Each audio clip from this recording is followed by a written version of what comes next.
नमस्कार, स्वागत है आपका कमोडिटी राउंडअप में। मैं हूं मनीषा गुप्ता। बात आज करेंगे कच्चे तेल की, जहां पर इसके तेवर कायम हैं। 75 और 80 के आसपास दोनों ही कमोडिटीज या दोनों ही क्रूड वैरायटीज यहां पर कारोबार करती हुई। साथ ही बात करेंगे बेस मेटल्स की। और कल चाइना का आरआर कट के बाद हमने एक नीजोक रिएक्शन यहां पर प्राइसेस में आता हुआ देखा। मल्टी वीक हाइज पर अभी भी कॉपर और एल्यूमिनियम में कारोबार है, और जिस तरह से डॉलर इंडेक्स में गिरावट है उसका भी फायदा यहां पर मेटल्स में मिलता हुआ नजर आया है। लेकिन यहां से अब कैसे क्यूज रह सकते हैं, इस पर करेंगे बात। साथ ही बात करेंगे चीनी की, और क्योंकि इसमें की लेटेस्ट रिपोर्ट के मुताबिक यहां पर एज ऑफ नाउ क्रशिंग कमजोर जरूर है, लेकिन फाइनल जो फसल है या फाइनल प्रोडक्शन है वो यहां पर कम रहने की उम्मीद नहीं है, क्योंकि महाराष्ट्र कर्नाटका के नंबर्स उम्मीद से कुछ बेहतर हैं। इन सब पर बात करने के लिए हमारे साथ हैं कमोडिटीज अजय केडिया, गंगानगर कमोडिटीज के अमित खरे, और ब्रेक के बाद हम बात करेंगे श्री रेणुका शुगर्स के एग्जीक्यूटिव चेयरमैन अतुल चतुर्वेदी से। शुरुआत लेकिन कच्चे तेल के साथ कर लेते हैं। और अजय, कैसे देखते हैं आप प्राइसेस को, क्योंकि इस हफ्ते ज्यादातर कमोडिटीज का प्रदर्शन अच्छा रहा है। जो ये करंट लेवल्स हैं, यहां से अब क्या करने की राय है?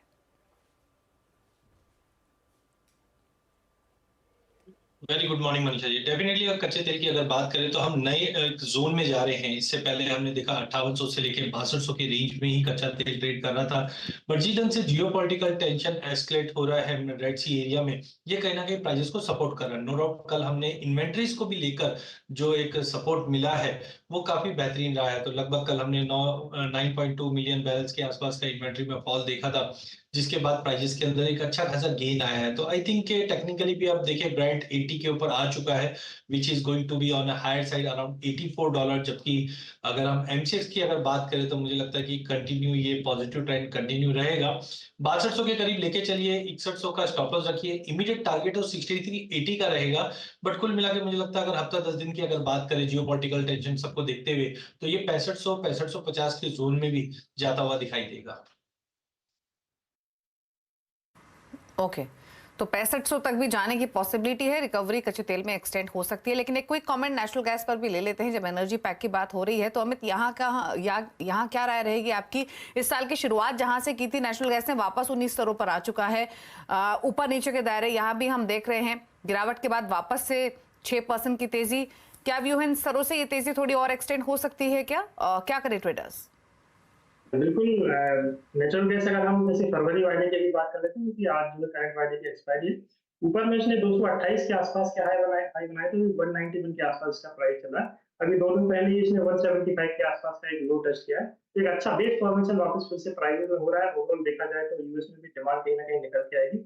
लेवल के हिसाब से अगर मैं बात करूं तो थोड़ा सा शॉर्ट टर्म का भी मैं देना चाहूंगा। 185 के आसपास ट्रेडर्स को शॉर्ट टर्म के लिहाज से खरीदारी का ट्रेड इसमें करना चाहिए।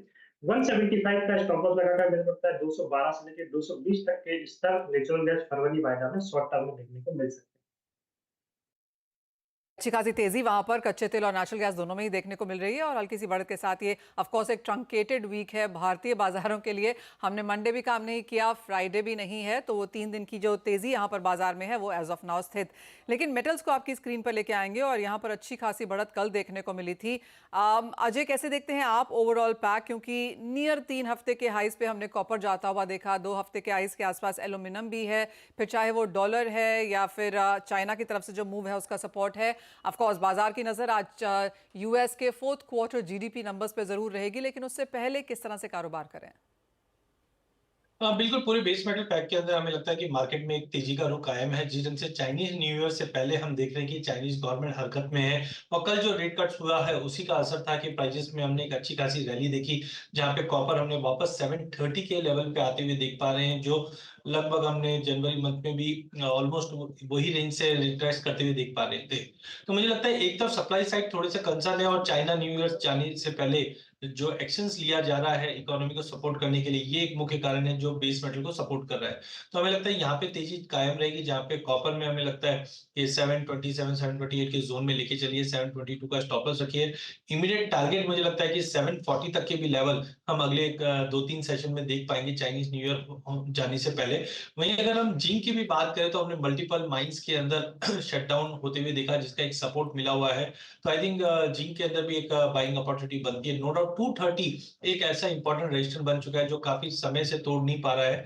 बट लुकिंग टू दी जो एफर्ट जो गवर्नमेंट कर रही है, चाइनीज गवर्नमेंट कर रही है, और साथ में डॉलर इंडेक्स भी 103 के करीब ही ट्रेड कर रहा है, ये कहीं ना कहीं जिनको भी सपोर्ट देता हुआ दिखाई दे रहा है। डेली चार्ट पे हमें लगता है एक अच्छा खासा ब्रेकआउट है 230 के ऊपर, जो लगभग 237 तक का लेवल दिखा सकता है। तो I think current level is good to bye.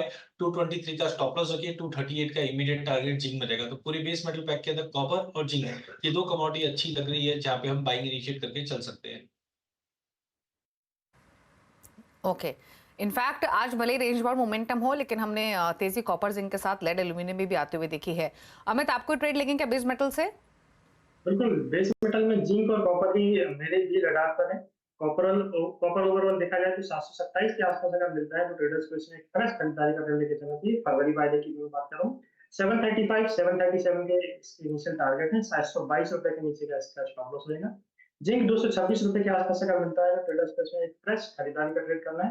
231 232 के टारगेट के लिए 223 रुपए का स्टॉप लॉस रहेगा। कल चाइना की तरफ से जो रेट कट की न्यूज आई वो थोड़ा सा बेस मेटल के लिए सपोर्टिव रहेगा। ओवरऑल अभी बेस मेटल में बाय का ट्रेड है। खरीदारी की राय यहाँ पर भी बनती हुई, तो एक अच्छा हफ्ता ये इन दैट सेंस बीता है, चाहे वो एनर्जी पैक हो या फिर मेटल्स। प्रेशियस मेटल्स की जहाँ तक बात है, यहाँ पर काफ़ी वॉलेटाइल मूव्स देखने को मिले हैं। अजय, यहाँ पर क्या व्यू है? क्योंकि चांदी ऑफ कोर्स सिल्वर स्क्वीज एक कॉन्वर्सेशन के तहत यहाँ पर इस हफ्ते में ज़रूर निकला, और सोने में भी हमने 2000 के आसपास इसे सपोर्ट लेता हुआ देखा है। 2040-42 के आसपास एक स्टिफ रेजिस्टेंस भी रहा है। अगर हम 2024 तक की अब की यहाँ पर बात करें, अब इन करंट स्तरों से क्या करने की उम्मीद है? देखिए, अगर हम पूरे जनवरी से लेके अभी तक देखें तो दिसंबर मंथ में हम एक्चुअली 2140 का हाई देखा था। वहां से हमने मार्केट में एक बड़ा सेल ऑफ आते हुए देखा था, बिकॉज जो इंटरेस्ट रेट कट मार्च में एक्सपेक्टेड था वो डिस्काउंट हो चुका था। और हमने कहा भी था कि मार्केट में अब टाइमिंग कोई तेजी दिखाई नहीं दे रही, क्योंकि जो भी इवेंट थे वो ट्रिगर आउट हो चुके हैं। बट जनवरी मंथ में जो कंसोलिडेशन आ रहा है 2000 से 2020 इंटरनेशनल में, जबकि डॉलर इंडेक्स में जो जंप आना था 103.80 200 मूविंग एवरेज तक आ चुका है, वहां पे भी प्रेशर बनता हुआ दिखाई दे रहा है डेटा पॉइंट को देखते हुए। तो मुझे लगता है एक जो बड़ा फॉल था उसके बाद एक कंसोलिडेशन चले गया था जनवरी मंथ में। यहां से मुझे लगता है कि प्राइजेस में वापस एक अच्छा खासा टेम्पररी पुल बैक मिलेगा, जो 2080 तक का लेवल इंटरनेशनल में फरवरी मंथ में देख पाएंगे। जबकि डोमेस्टिक मार्केट में हम देख रहे हैं रुपए में भी स्टेबिलिटी है। 61,500 के नीचे मुझे गोल्ड जाता हुआ दिखाई नहीं दे रहा। टाइमिंग आज हो सकता है मार्केट में कल के डेटा पॉइंट के बाद थोड़ा पुल बैक जरूर है। जो 61,750 800 की रेंज में लेना चाहिए। 61,400 का स्टॉप लॉस रखिए। इमीडिएट टारगेट तो 62,200 का है, पर ध्यान रखिए अगर 62,200 का लेवल का ब्रेकआउट आता है तो कहीं ना कहीं प्राइजेस 62,800 से 63,000 का लेवल 63,000 तक के भी लेवल देख पाएंगे। वहीं अगर चांदी की बात करें तो बिल्कुल आपने सही कहा, एक स्क्वीज क्रिएट हो रहा है, क्योंकि दिसंबर मंथ में हमने लगभग $26 का स्पाइक देखा था, फिर 25 का हाई बना, फिर 24 का और 23 का लेवल टूटते ही हमने 22.10 तक के भी लेवल आते हुए देखे। कहीं ना कहीं चाइना से जो एफर्ट्स आ रहे हैं ये चांदी को भी सपोर्ट करेगा। इनफैक्ट गोल्ड सिल्वर रेशियो में अब 89 के नीचे आता हुआ दिखाई दे रहा है, जिसका मतलब है चांदी आउट परफॉर्म करेगी। और कल के सेशन में हमने देखा गोल्ड ने अपनी तेजी गवाती हुई दिखाई दी, जबकि चांदी 1.5% की तेजी के साथ ट्रेड करता हुआ दिखाई दिया। तो यहाँ पे डॉलर टर्म्स में मुझे लगता है कि 22.40 पे लेके चलिए, ऊपर में 23.80 तक का टारगेट रहेगा। वहीं डोमेस्टिक मार्केट में 71,500 400 के करीब लेके चलिए। 70,500 का स्टॉप लॉस रखिए। 73,500 तक के लेवल इमीडिएटली हम चांदी में देख पाएंगे।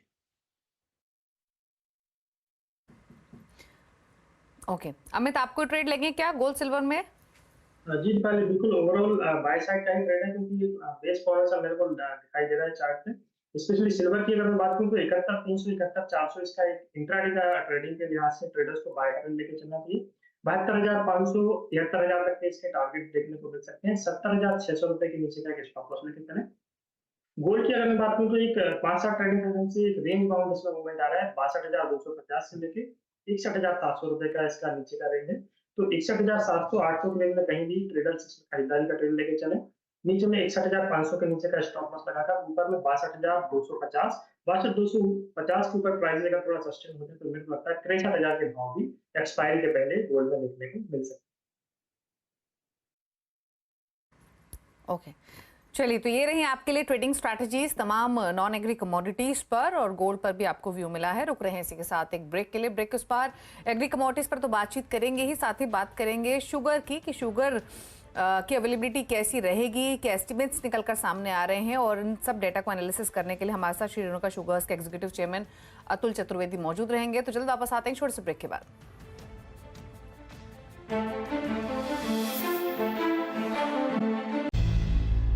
नमस्कार। और 15 जनवरी तक इस्मा के ही मुताबिक चीनी का उत्पादन 5% से भारत में ज़्यादा गिरा है। लेकिन एजेंसी का मानना यह भी है कि देश में चीनी की न सिर्फ कमी पड़ेगी, इसके उत्पादन में 5 से 10% का इजाफा होने की भी उम्मीद है। इस पर और बात करने के लिए हमारे साथ हैं श्रेणुका शुगर्स के एग्जीक्यूटिव चेयरमैन अतुल चतुर्वेदी।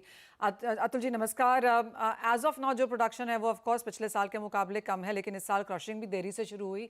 जो इनिशियल एस्टिमेट्स थे उनके मुकाबले चीनी ज़्यादा उत्पादन होने वाली है। ये आप भी हमें पहले कह ही चुके हैं कि कर्नाटका महाराष्ट्र में जो पहले स्थिति थी उससे काफी बेहतर नंबर्स अब यहाँ पर फिलहाल देखने को मिल रहे हैं। As of now latest overall situation किस तरह की है?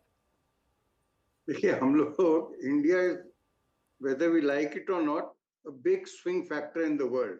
और इस मरतबा मेरे को लगता है कि in terms of crop estimates also हम लोग बहुत ज्यादा गलत रहे हैं। आपको ध्यान होगा, हम लोग एक मतलब महीने 1.5 महीने पहले बातें कर रहे थे कि हिंदुस्तान का प्रोडक्शन 29 मिलियन टन के आसपास होगा शुगर का। अब जो मेरे को सिनेरियो दिखाई देता है, I would not be surprised if India का सुक्रोस लेवल पे प्रोडक्शन 34 से 34.5 मिलियन टन ना हो जाए। और अगर उतना होता है तो 2 मिलियन टन मान लीजिए अगर अपने इसके लिए भी डाइवर्ट करते हैं फॉर एथेनॉल, तो India would still have something like 32 से 32.5 मिलियन टन। तो ये जो सिनेरियो डेवलप होता जा रहा है, अब तो महाराष्ट्र कर्नाटका में we are towards the fag end of the season, तो definitely production has surprised everyone. अगस्त महीने में जो था ना, उसमें वो कम हुआ था, कहने बरसात पानी कम हुआ था, पर वो काफी हद तक कॉम्पेंसेट हो गया था अक्टूबर और नवंबर रेंज में। तो जो खड़ी हुई क्रॉप थी उसको कहीं ज्यादा फायदा हुआ और वो अब दिखाई दे रहा है। हम लोगों के खुद के भी प्लांट्स हैं, आज कर्नाटका में हो, महाराष्ट्र में हो, यूपी में, सब प्लांट्स आज भी फुल फ्लेजेड चल रहे हैं। तो मुझे कोई ताज्जुब नहीं होगा कि अगर हम लोग 32-32.5 मिलियन टन चीनी ना बनाएं हिंदुस्तान के कंटेक्स्ट में, और ये 2 मिलियन टन डाइवर्ट करने के बाद बात कर रहा हूं मैं एथेनॉल। तो इस सिचुएशन में मैं समझता हूँ गवर्नमेंट ने जो भी डिसीजंस लिए थे वो थोड़े नीजर्क रिएक्शंस थे, क्योंकि अगर अपना प्रोडक्शन इतना ज्यादा बढ़ता हुआ दिख रहा है तो इसका मतलब सिंपली ये कि अगर अपने ये डिसीजन को कैप करके रखेंगे एक्सपोर्ट को भी और एथेनॉल में डाइवर्जन को भी, तो अपना साल के अंत में हम लोग हो सकता है 2.5 से 3 मिलियन टन एक्सेस में अपना स्टॉक कैरी आउट को बढ़ा देंगे। तो Atul ji, as of now जो एथेनॉल डाइवर्जन है वो 1.7 पे है। जनवरी का रिव्यू पिछले हफ्ते होना था, अगर आप उसके ऊपर कुछ रोशनी डाल सकें तो 1.7 ऑलरेडी अलाउड है, प्लस 1.5 या 2 आपको लगता है कि इसमें और इजाफा देखने को मिलेगा? नहीं, देखने को मिलेगा कि नहीं मिलेगा तो मैं नहीं कह सकता, पर हम लोगों की इल्तजा गवर्नमेंट से जरूर रहेगी कि एटलीस्ट 1 मिलियन टन आप केन जूस का डाइवर्जन, और वो अभी करना पड़ेगा। अगर सीजन गुजर गया तो उसके बाद Atul ji, month on month जो रिव्यू होने वाला था वो क्या जनवरी के महीने के लिए हुआ है, या आपको लगता है वो सीधा फेब में जाएगा? मुझे तो लगता है फरवरी में जाएगा। अब तो एंड ही आ गया है, जनवरी तो खत्म पे ही है। तो अगर वो लटक गया, अभी डिसीजन नहीं हुआ, तो वो होगा कि मरीज मर गया उसके बाद दवाई दे रहे हैं, तो फिर कोई ज्यादा फायदा नहीं होगा। और दूसरा, आज देखिए इंटरनेशनल शुगर प्राइसेस भी थोड़े बढ़े हुए हैं, तो इट माइट मेक सेंस कि हिंदुस्तान अगर 1 मिलियन टन एक्सपोर्ट का भी कोटा खोल दे तो मैं समझता हूँ इंडस्ट्री भी सुखी रहेगी और केन फार्मर्स हैं वो भी सुखी हो जाएंगे। ओके अच्छा, एक चीज और अतुल जी, अब जो अपवर्ड रिवीजन की हम बातचीत कर रहे हैं, तो कंट्रीब्यूशन क्या जो तीनों मेजर स्टेट्स है वहां से आएगा, फिर चाहे वो उत्तर प्रदेश हो, महाराष्ट्र हो, कर्नाटका हो, पहली चीज। और दूसरा ये कि because budget is round the corner, तो बहुत सारी चर्चाएं शुरू हो चुकी हैं। एग्री इंडस्ट्री तो काफी कुछ एक्सपेक्ट कर रही है, शुगर इंडस्ट्री क्या एक्सपेक्ट कर रही है इस बार के बजट से? बजट में तो देखिए हम लोग कोई बहुत ज्यादा एक्सपेक्ट नहीं कर रहे हैं, क्योंकि साल भरी में एग्जीक्यूटिव डिसीजंस होते रहते हैं। तो अब आज की तारीख में बजट में एग्री कमोडिटीज की बहुत ज्यादा अहमियत नहीं रह गई है। और जहां तक आपका प्रोडक्शन के इजाफे की आप बात कर रही हैं, मैं समझता हूँ कर्नाटका और महाराष्ट्र सबको सरप्राइज करेगा। हमको तो ताज्जुब नहीं होगा कि अगर कर्नाटका में मतलब 4.5 मिलियन टन या उससे थोड़ी ज्यादा भी शक्कर पैदा हो जाए, एंड सिमिलरली महाराष्ट्र में 9.5 मिलियन टन या उससे ज्यादा हो जाए तो मुझे कोई ताज्जुब नहीं होगा। और यूपी तो इन एनी केस की सिचुएशन अच्छी ही थी, तो यूपी तो पिछले साल से कहीं ज्यादा रहेगा। जो हम लोगों ने कर्नाटका और महाराष्ट्र को डिस्काउंट कर दिया था जरूरत से ज्यादा, वो शायद अपने को वापस रीलुक करना पड़ेगा। यूपी में किस तरह का प्रोडक्शन की उम्मीद है, एक तो वो, और दूसरा जैसे सरकार की चिंता रही है अवेलेबिलिटी को लेकर चीनी की, तो वो अब जैसे आप कह रहे हैं कि इनफ है, सवाल फिर वही है कि कब तक सरकार फिर इन चीजों को देखेगी कि आप लोग बात कर रहे हैं एज स्टेक होल्डर्स। नहीं, गवर्नमेंट के पास देखिए शुगर इंडस्ट्री इतनी रेगुलेटेड इंडस्ट्री है कि गवर्नमेंट के पास सारे आंकड़े रहते हैं और हर समय रहते हैं और हर महीने अपडेट होते रहते हैं। तो ओनली थिंग इज कि अगर डिसीजन लेना है थोड़ा एथेनॉल का डाइवर्जन को बढ़ाने का, तो this is the best time. और इसका कारण ये भी है कि एथेनॉल अकेला अगर मतलब ये 2 मिलियन टन या 1.7 पे कैप हो जाता है शुगर डाइवर्जन, तो 15% अचीव करना एक थोड़ा बिग चैलेंज रहेगा गवर्नमेंट को, 15% ब्लेंडिंग। तो इट इज ऑल्सो इम्पोर्टेंट कि अगर ये खोल दें तो शायद 15% ब्लेंडिंग की तरफ डेफिनेटली कुछ न कुछ बेहतर कदम बढ़ेंगे। ओके, चलिए, तो अब नजर रहेगी कि सरकार कुछ अपनी पॉलिसीज में बदलाव करती है या फिर नहीं, लेकिन फिलहाल जो एस्टिमेट्स सामने आ रहे हैं वो ये इंडिकेट कर रहे हैं कि शुगर प्रोडक्शन को लेकर जो चिंता शुरुआत में बन रही थी वो अब नहीं रहेगी। 29 मिलियन टन के पहले प्रोडक्शन एस्टिमेट्स थे जो कि 34-35 मिलियन तक भी जा सकते हैं। अब देखना होगा कि क्या डिसीजन गवर्नमेंट यहाँ से गोइंग फॉरवर्ड लेती है। लेकिन शुक्रिया अतुल जी एज यूजुअल आने के लिए शो में और अपने व्यूज हर पर्सपेक्टिव से शेयर करने के लिए। आगे बढ़ेंगे। अब एग्री कमोडिटीज की अगर हम बात करें तो सबसे पहले तो स्पाइसेस पर ही नजर आ लेते हैं, जहां पर हम एक दिन ऊपर एक दिन नीचे के ट्रेड देखते हैं। जीरा तो स्ट्रेंथ थोड़ी होल्ड कर रहा है, लेकिन प्रॉफिट टेकिंग थोड़ी सी दिखाई दे रही है। प्रॉफिट टेकिंग नेगेटिव बायस के साथ कारोबार होते हुए दिखाई दे रहा है टर्मरिक में। अजय, क्या व्यू है आपका टर्मरिक और जीरा स्पेशली? बिल्कुल दीपाली जी, अगर हम बात करें पूरे स्पाइस पैक की तो ये हफ्ता काफी अच्छा रहा है, लेकिन जैसे कि हम जानते हैं कि कल छुट्टी और लंबी छुट्टी होती है, तो जनरली हम देखते हैं कि एक प्रॉफिट बुकिंग का सेंटीमेंट बन जाता है। तो आज के सेशन में हम देखेंगे जीरा, धनिया, हल्दी तीनों में ही एक तरह का प्रॉफिट बुकिंग रहेगा, but I would not suggest कि यहाँ पे हमें सेल करके चलना चाहिए। अभी भी ट्रेंड लॉन्ग टर्म पॉजिटिव है। तो आज के सेशन में अगर हम देखें तो हल्दी सबसे पहले हमने 16,000 का रिजेक्शन देखा है, तो टेक्निकली मुझे लगता है कि 15,200 तक का लेवल मिल सकता है, वहां पे आप बाइंग के लिए इनिशिएट करना चाहिए। आज मार्केट ट्रेंड डाउन रहेगा, तो 15,200 के करीब आए तो लेके चलिए। 14,750 का स्टॉप लॉस रहेगा। 16,200 का टारगेट अगले हफ्ते देखने मिल जाएगा। जीरे के अंदर भी हमने देखा कि प्राइजेस 28,800 700 का जो रेंज है वो तोड़ नहीं पा रहा है। टेम्पररी प्रॉफिट बुकिंग है, क्योंकि बीच में हमने देखा 14 तारीख से रमजान की डिमांड काफी बेहतरीन थी, जिसकी वजह से ये अपलिफ्ट मिला है। एक बार मुझे लगता है वापस प्राइजेस 26,800 से 27,000 के जोन में मिलेगा, वहां पे एक बाइंग इनिशिएट करके चलना है। लास्ट अगर हम धनिया की अगर बात करें तो धनिया भी 8,100 के ऊपर सस्टेन नहीं कर पा रहा है। क्रॉप साइज आधी होने की वजह से प्राइजेस को आने वाले दिनों में और सपोर्ट मिलेगा। आज एक टेक्निकल पुलबैक है जो 7950 से 7960 तक का एक बेस क्रिएट करता हुआ दिखाई देगा। तो तीनों ही स्पाइसेस में आज हॉलिडे मूड के चलते 2-3 दिन की एक प्रॉफिट बुकिंग देखने मिल सकती है। ओके, चलिए, तो ये आउटलुक रहा आपके लिए स्पाइसेस पर। क्विकली ग्वार पैक पर भी राय ले लेते हैं, जहां पर अगेन रेंज बाउंड ट्रेडिंग होते हुए दिखाई दे रही है। क्विकली अजय, एक टेक आपका ग्वार पैक पर। एज ऑफ नाउ गवार भी एक सीमित दायरे में ट्रेड कर रहा है। हम देख रहे हैं कि 5300 के नीचे नहीं जा पा रहा है, 5600 के ऊपर नहीं जा पा रहा है। तो आज थोड़ा सा मार्केट साइडवे रहने की उम्मीद है। दिन के सेशन में हम 5350 से 5380 तक का पुलबैक देखेंगे, वहां पे बाइंग इनिशिएट करके चलिए। अगले हफ्ते हम 5650 का लेवल वापस रीगेन करते हुए देख पाएंगे। वहीं गम की भी अगर हम बात करें तो 10,350 से 10,850 के दायरे में ही रहेगा। तो कुल मिला के आज पूरी एग्री पैक के अंदर थोड़ा प्रॉफिट बुकिंग और एक हॉलीडे माहौल रहेगा, उसकी वजह से दबाव रह सकता है। हॉल तो है, लेकिन कामकाज भी यहाँ पर जारी है। अमित, आपकी कोई टॉप ट्रेड यहाँ पर एग्री स्पेस में? एग्रीसिस में जो मेरे को अभी फ्रेश ट्रेड दिखाई दे रहा है वो जीरा और धनिया का है।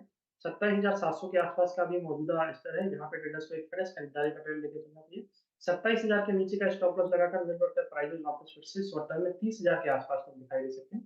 वहीं पे धनिया की अगर मैं बात करूँ तो 8,000 के आसपास इसमें ट्रेडर्स को एक खरीदारी का ट्रेड बनाना है। 7800 रुपए के नीचे का स्टॉप लॉस लगाकर मेरे को लगता है प्राइस शॉर्ट टर्म में 8400 रुपए तक हो सकता है। ओके, चलिए, शुक्रिया अमित और अजय, आप दोनों का ही आने के लिए शो में और अपनी स्ट्रैटेजीज सभी कमोडिटीज पर शेयर करने के लिए। रुक रहे हैं इसी के साथ एक ब्रेक के लिए। मुझे और मनीषा जी को दीजिए इजाजत। ब्रेक के उस पार आप देखिए CNBC स्पेशल शो लेकर आएंगे आपके लिए एक छोटे से ब्रेक के बाद। नमस्कार।